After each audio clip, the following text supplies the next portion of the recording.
मित्रों नमस्कार। इस कार्यक्रम में आप सभी का स्वागत है। मैं हूं व्यास जी। 21 मार्च के हिंदू में एक ऐसी खबर निकली है जो थोड़ा विचित्र लगती है, अजब गजब किस्से की ओर इशारा करती है। पहले आप देख लो खबर क्या है, तो फिर मैं आगे आपको अपनी बातों को रखने की कोशिश करूँगा। ये खबर है जोमेटो को लेकर के। जोमेटो जो एक फूड डिलीवरी प्लेटफॉर्म है और ये मूलतः खाना पहुंचाते हैं, राइडर्स कहे जाते हैं। उनके राइडर्स का जो ड्रेस है वो लाल रंग का होता है। उन्होंने एक निर्णय लिया कि जो प्योर वेजिटेरियन फ्लीट है वो क्रिएट करेंगे, यानी जिन लोगों को वेजिटेरियन खाना चाहिए। और प्योर वेजिटेरियन फ्लीट के जो राइडर्स हैं उनके ड्रेस का रंग हरा रहेगा। लेकिन सोशल मीडिया पर हंगामा मच गया कि तो डिस्क्रिमिनेशन हो रहा है, और लाल रंग का मतलब हुआ कि मांसाहार और हरे रंग का मतलब हुआ शाकाहार। तो ये जाति के आधार पर, धर्म के आधार पर डिस्क्रिमिनेशन हो रहा है। यानी जिन लोगों ने सोशल मीडिया का सहारा लिया, शायद उनका एक कहना होगा कि जो मांसाहारी लोग हैं उन्हें जो भोजन पहुंचाने वाले लाल रंग के ड्रेस वाले होंगे, उनका धर्म मजहब कुछ अलग होगा, जाति भी कुछ अलग होगी, और वह जाति और धर्म मजहब होगा जिससे वो नफरत करते हैं।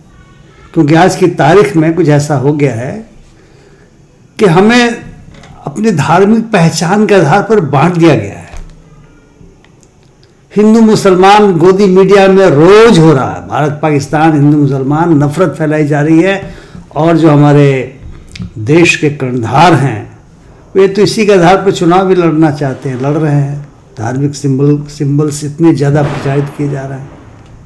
जाति का भी सिंबल बड़ा महत्वपूर्ण हो गया है, और जातियों के आधार पर डिस्क्रिमिनेशन तो हमारे देश में रहा है और है भी। लेकिन रंगों को भी हमने जातियों धर्मों में बांट करके निर्णय लेना शुरू कर दिया कि हरा रंग के होने से और लाल रंग के होने से ये तय हो जाएगा कि जो वेजिटेरियन हैं वो हरे रंग वाले हैं, वो खास धर्म मजहब के लोग होंगे, और लाल रंग वाले एक अलग धर्म मजहब के हैं, वो मांसाहारी होंगे। अरे भाई, मांसाहारी तो किसी भी धर्म मजहब और किसी भी जाति का आदमी होता है। हम लोग तो जाति को नहीं मानते, बहुत ज़्यादा धर्म को भी नहीं मानते, लेकिन ये देखते हैं कि जो अपने को बहुत ही पवित्र मानते हैं वे भी मुर्गा और मीट उड़ाते पाए जाते हैं। और बहुत सारे ऐसे भी लोग हैं जो शाकाहार के भी प्रवृत्त हो रहे हैं। तो मुझे नहीं लगता कि जो भोजन का संबंध है वो किसी धर्म इत्यादि से जुड़ा हुआ है।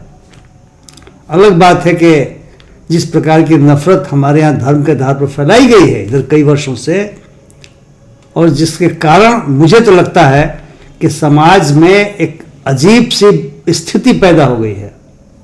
हम सभी भारतीय होने के बावजूद भी मोहल्ले मोहल्लों के बीच में, आदमी आदमी के बीच में वो प्रेम, अखलाक, अमन, भाईचारा जो हमारे संविधान के मूल तत्व हैं वे खत्म किए जा रहे हैं, जानबूझ के खत्म किए जा रहे हैं।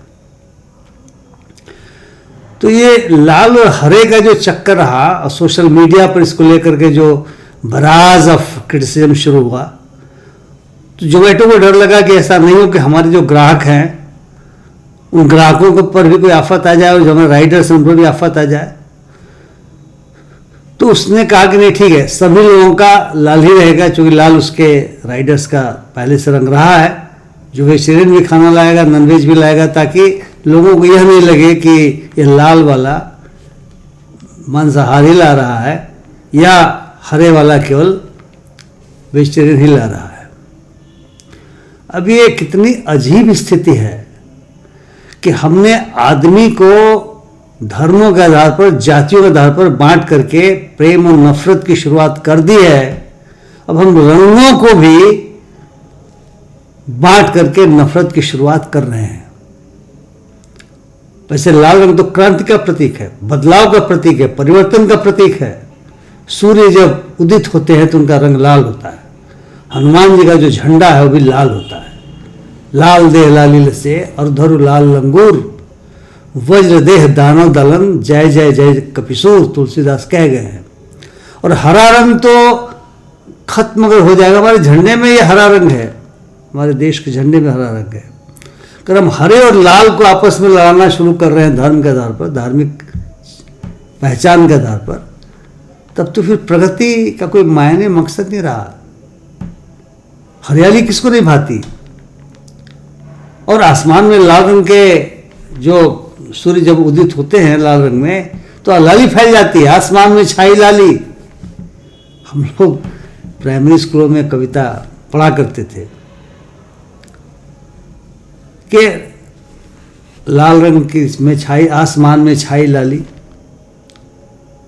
तो अब चाहे लाल रंग हो, चाहे हरा रंग हो, चाहे पीला रंग हो, चाहे नारंगी रंग हो, चाहे भगवा रंग हो, कोई भी रंग हो, प्रकृति में तो रंगो बू इस प्रकृति की पहचान है।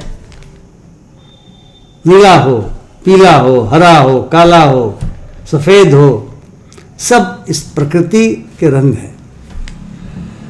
और जो इंद्रधनुष है उसको तो 7 रंग में रंगा हुआ माना जाता है। 7 रंगों को मिलाकर इंद्रधनुष बनता है। जो प्रकाश है जो सफेद दिखता है सूर्य का, 7 रंगों में रहता है। तो अगर रंगों को भी हमने धार्मिक रूप से बांट दिया मित्रों, तो आप सोचें कि हमारा देश कहाँ जा रहा है, किधर जा रहा है। बहुत पहले से हम देख रहे हैं कि खाने पीने के आधार पर एक दूसरे पर हमले भी होने लगे हैं। पूजा पद्धति के आधार पर हमले होने लगे हैं। अभी गुजरात यूनिवर्सिटी का किस्सा आया है जिसमें जो विदेशी छात्र थे मुस्लिम, श्रीलंका के, उज्बेकिस्तान के, मिडिल ईस्ट के, उनके ऊपर इस बात के लिए हमला हो गया कि उनके लिए जो छात्रावास अपना बना है, रमज़ान का पवित्र महीना चल रहा है, उन्होंने रमज़ान के इस पवित्र महीने में नमाज पढ़ा था। तो कुछ महापुरुष लोग जो अपने को पता नहीं कौन सा धर्म मानते हैं, नहीं मानते हैं, उन्होंने उन पर हमला कर दिया। और वहाँ का वाइस चांसलर कहता है गुजरात यूनिवर्सिटी का कि जो हमला करने गए थे, जिन पर हमला करने गए थे, उन लोगों ने उन पर हाथ उठा दिया। यानी दूसरे शब्दों में उनकी गलती इसलिए है कि क्योंकि उन्होंने हाथ उठा दिया। उन्हें विरोध नहीं करना चाहिए था, पिट जाना चाहिए था। इस तरह के वाइस चांसलर आजकल हो रहे हैं। तो जो नफरत फैली हुई है और रंगों को भी उस नफरत पर ला दिया जाए, तो प्रकृति से अगर रंगो बू खत्म हो जाएगा तो बचेगा क्या। तो कम से कम मनुष्य का सम्मान नहीं करे तो रंगों का सम्मान करो, प्रकृति का तो सम्मान करो। जबकि मनुष्य का सम्मान करना तो मनुष्यता की निशानी है।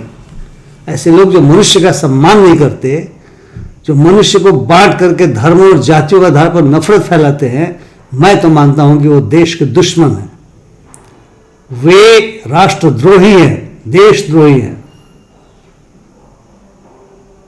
चुनाव के समय ऐसे ही लोग नफरत फैला करके वोट भी बटोरते हैं। इसलिए मित्रों, मुझे लगा कि आपके साथ इस खबर को बांटना चाहिए, शेयर करना चाहिए। अगर आप समझते हैं कि इस तरह की प्रवृत्तियां गलत हैं, देश विरोधी हैं, समाज विरोधी हैं, तो मैं समझता हूं कि आप सही सोचते हैं। और आप अगर ऐसा सोचते हैं तो कृपया अनुरोध होगा कि मेरे इस वीडियो को लाइक करें, शेयर करें, मेरे चैनल को सब्सक्राइब भी करें और अपनी टिप्पणियों से मुझे लाभान्वित करें। इन्हीं शब्दों के साथ आपका बहुत बहुत धन्यवाद। नमस्कार।